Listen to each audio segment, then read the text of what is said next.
Leap of faith? The Frog Pond. Here is a short story about a frog who learns that faith is not a solo jump into the unknown, but a shared adventure from fear to love, guided one leap at a time. At the edge of a wide green pond lived a small frog named Milo. He spent most of his days on one sturdy lily pad. He knew its shape, its weight, and the way it rocked when the wind moved across the water.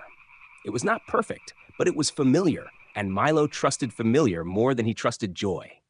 Beyond him, other frogs sang, laughed, and leaped from pad to pad as if the whole pond were safe. Milo watched, but he kept to himself. Fear whispered, "Stay where you can see. Stay where you can control." Another voice rose quietly within him. "Leap."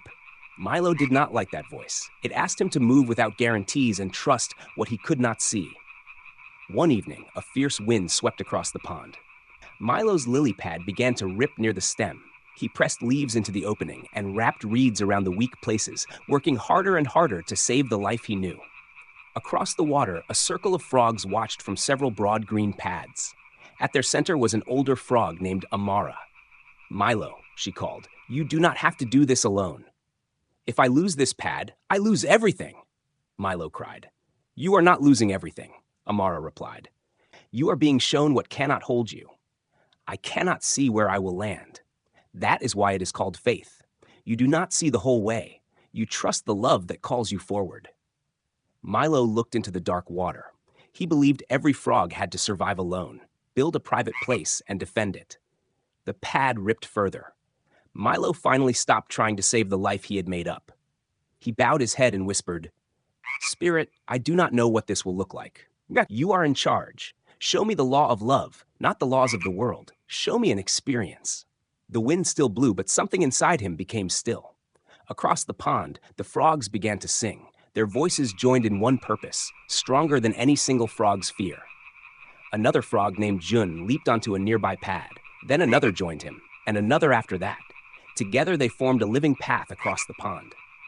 Milo's heart pounded. Asking for help humbled him. Letting the others come close exposed the fear he had hidden. He felt out of control, and strangely, that was the beauty of it. The light was shining in, and every old pattern could now be seen. He bent his legs. Fear cried, "Don't move." Love answered, "All is safe. Let go." Milo leaped. For one breathless moment, there was no old pad, no future pad, and no private plan. There was only the leap. Then he landed beside Jun. The frogs cheered. Milo looked back at the broken pad drifting away. He had believed losing it would destroy him. Instead, he felt lighter. "Happier?" Jun asked. "Happier and happier," Milo said. The frogs led him onward one leap at a time. Whenever he froze, one of them stayed near.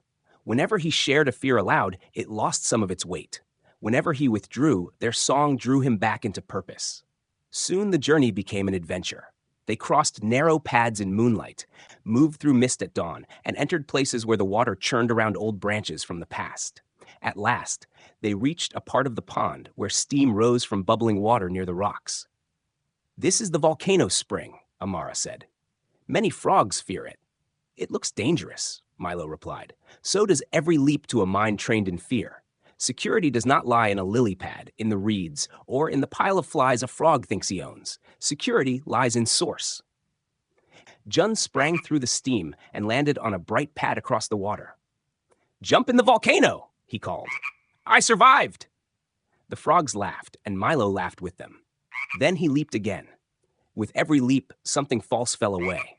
His need to control, his pride in doing everything alone, his belief that he had to save the world, and his fear of losing the life he had invented. It was as if the old self burned to ash and something simpler rose in its place. Milo began giving everything he had to their shared purpose. His voice joined the song. His strong legs helped smaller frogs cross wide stretches. His reeds became tools for building resting places. Even the shiny pebbles he once guarded were offered to decorate the place where the frogs came to pray, sing, and remember. He saw that every aspect of life could be used for healing when given to spirit. One evening, the frogs gathered in the heart of the pond beneath a sky full of stars. Their many voices joined until they sounded like one voice, lifting everyone higher and higher. Milo finally understood that the adventure was never about becoming a stronger, isolated frog. It was about leaving isolation behind. It was about communication instead of withdrawal, joining instead of hiding, and shared purpose instead of private survival. He looked across the glowing pond. His old lily pad was gone. For the first time, he did not miss it. He felt only gratitude for every leap that had carried him forward, and for every brother and sister who had leaped beside him through the darkness into the light. May we sing, rest, and dance our way home together.